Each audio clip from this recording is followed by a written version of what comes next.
and what we're doing and realize that, yeah, this is a real thing. What we did to overcome that is we actually became official accredited media with an organization, Bacon's Media Guide. So we became official accredited media, and that made it a lot easier for NASA because now they can go, okay, well, these are actual legitimate people in the media. Right. And so now we actually do have press passes. We go down there as press. Now, Carrie Ann and I stay in Minneapolis so we can do the high-def stuff. But then we send down other people who are already in Titusville, and they come in on behalf of Space Vidcast as press and write stories and get the live video and talk to the astronauts and do all the interaction for us. NASA's been great with that stuff, and we've been working with them for STS-131 interviews, and they've been, especially now that we have those credentials, they're very receptive and willing to help us on that stuff. But getting to that point is more difficult than I think it needed to be, and I was disappointed in the process because there are only 4 shuttle missions left, including STS-131. And frankly, if you haven't made plans to go see STS-131, then you really only have 3 left that you're going to be able to watch. Yeah. They should be finding ways to open the doors to bloggers and podcasters and all media of all sorts, all new media, whoever you may be, to get them in there and get them excited about this stuff. Because this is the tipping point.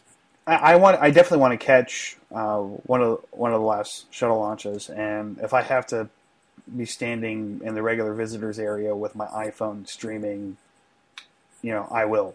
It's just, to me, it's that important, and I think it's really important. And NASA needs to do something. They need to hire you guys or. I don't think we'll fit the NASA culture. I mean, I thank you for that, but But the thing is, that their culture isn't working. Yes, but they're a government. So I speak out of both sides of my mouth on this one. You're going to get power? Yeah. Thanks. We're running on battery, and we're almost out of power, so we're getting a little red alert thing. But I'll keep going on my soapbox. NASA, at the end of the day, they're a government agency. And for a government agency, when it comes to social media and doing some of the things they're doing, they're really far out there. They're one of the best. But they're still a government agency, and that's just not going to change. So you can't expect them to be lean, mean, or anything, because that's just not how the government works.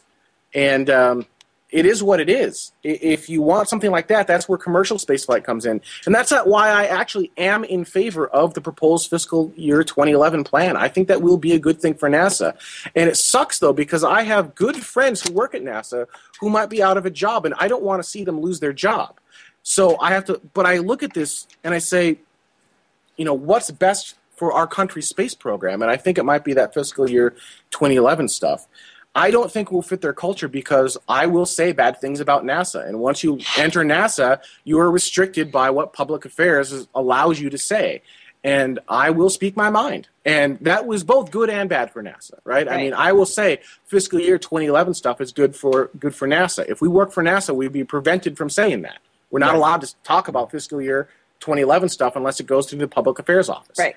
So, and that's actually a problem we have with some of our guests. And we never try to put our guests, because we do these live shows every week, and we bring on, we bring guests on the show. And if we have a guest that's either from NASA proper or is affiliated with a NASA contractor, we make sure that we never ask them and never let any of those questions filter through. What do you think of this current space program? What do you think of this shuttle shutting down? What do you think of fiscal year 2011 stuff? We can't ask those questions of them, because if they answer those questions, they could be fired. Yeah. Right. No, good point. No, that's because I used to be in the U.S. military, and I sometimes forget how restrictive things can be. And it kind of sucks because you really want them to be open. You really do, and you want them to be able to say what they're thinking, right? But they can't. And so I love the fact that people say that you guys should take your STS-131 promo and give it to NASA. You guys should go work for NASA. Bring some passion to it. But that's not who NASA is. And but that's okay. They don't need to be that. Why do they need to be that? We're here. We're doing this anyhow. Yeah, I know. I completely agree. It's very good. It's just it would be interesting to see what you guys could become if you had the full support of NASA. Yeah, if we had money. Yeah, Yes. really. I think that's, I'll be frank. That's the problem with a lot of podcasts, and that's certainly the problem with Space Vidcast. It comes down to money. The amount of stuff that we're able to do is completely and totally limited by the funds that we have available to us. We want to go to ISDC and cover it. Can we afford to do it? We want to go to Space Up, DC and cover it. Can we afford to do it? All these, we want to go down to STS 132, 33, 32, 34, and 33 and cover them live. That's the order. I know. Got to do it. Proper Space funny. Geek will do it in order. We want to cover those live in high definition. That requires a portable high definition studio. Can we afford to do it? In most cases, no. We simply can't. And so, as of January 30th this year, we released a program we call Epic, which helps us a little bit because, as you may or may not know, the advertisement at the bottom of your screen, that's not enough to pay. You can't replace your job with that, right? The pre-roll Google ads, it's simply not enough. So our hope is that people will buy the Epic program and say, you know what, we give away 80% of it for free, but that last 20% you got to pay for. And that's what we do, and we hope that people are willing to pay $10 a month for Epic, which we then in turn put back into the show, so I can line my pockets with your money.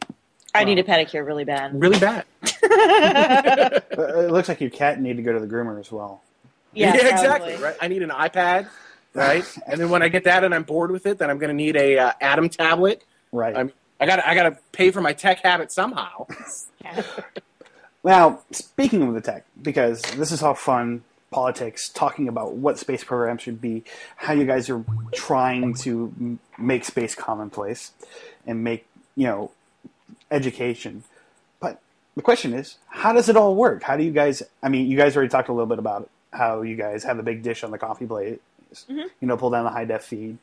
And I've gotten a little bit out of you because, we're using some of the same tools like Cam Twist. You guys are using something else called Mix Minus for your audio. I'm using something that apparently sucks. Well, we have two studios essentially. We've got one at the coffee shop, and that's what has all the live broadcasting gear that lets us do multi-camera switching.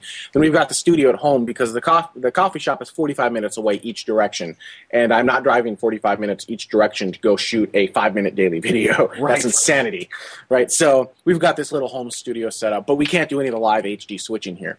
At the studio, you're right, we've got a lot of the same equipment. We've got a Mac Pro that has 3 Blackmagic Intensity Pro cards in it. And basically, this is all pieced together, right? So I know the author of Cam Twist, Steve. So we know the author of Cam Twist, and we said it all formed out of the original, version 1.2. I was driving across the country in a van for a different podcast I did called Technology Evangelist, and we wanted to have multiple cameras in the van, like the front and the back, so we could switch between wherever we're at with a little eVDO card and broadcast the entire trip live.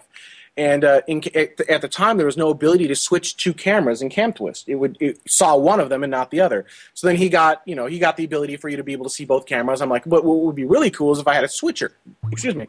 That's where Cam Twist Studio came in, and that's what we use. And it's all available for free on his website, where you can switch between a bunch of different sources. So we're not using the regular Cam Twist interface. If you hit Command-S on your keyboard, it opens up Studio, which you're going to do in a moment if you've never opened up Studio before. Yes, I believe I am. Yep. And that's what we use to broadcast our show. It is essentially son of a... Why haven't I been using this? Isn't it cool? That is awesome. I know. I'm such an idiot. No, it's hidden. It's not your fault. It's hidden. It's totally, it's completely, not you. totally hidden. But with Studio, what you do is you Happy Easter. Exactly. Oh, wow. This is awesome. You set up your shots, right? So you set up camera 1, camera 2, camera 3, and then on top of that, you set up your different graphic overlays. And then over there, it's the chat room's asking for the link. Oh. Yeah, Ergo, you're right. It's a Mac only thing. So Yep, Mac only. You're not going to get this on PC. He's never going to port it to PC, so don't expect to see it on PC. You can get a similar product on PC from Telestream. It's $500 though. That's the big difference. Cam Twist is free. Telestream's Wirecast. in other words, buy a Mac. Well, you're right. And it doesn't work on Hackintoshes either because the Hackintosh doesn't use OpenGL properly, and Cam Twist is To say that it's OpenGL dependent would be the understatement of the year. Your GPU will heat up the moment you start using. If you don't plug your laptop in and you're using CamTwist, it will suck through your battery like nobody's business. Yeah. I've had my laptop plugged in